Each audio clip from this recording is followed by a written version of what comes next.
Magandang araw po sa inyo lahat. Today is Sunday. It's our prayer and exhortation. Tayo po ay manalangin. O aming Ama, maraming salamat muli sa araw na ito sa pangalan ni Jesus. Amen.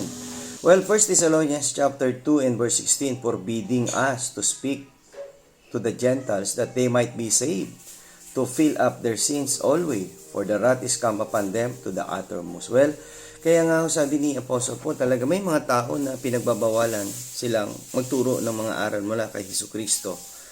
At katulad nga ng sabi ko kahapon, ganoon din naman sa panahon na ito. May mga tao rin na ayaw tayong bigyan ng pagkakataon makapagbahagi ng mga aral mula sa salita ni Kristo. Pero alam nyo, nung araw pala nararanasan na nila yan hanggang ngayon. Kaya well, still, let's continue serving God and ministry of the Word.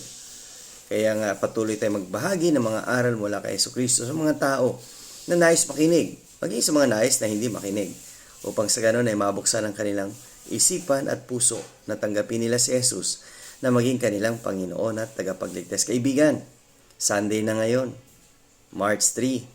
Baka hindi mo pa tinatanggap si Jesucristo, tanggapin mo na siya na maging iyong Panginoon at tagapagligtas ngayong araw na ito. And then see you tomorrow sa pagpapatuloy na ating strong family prayer and exhortation.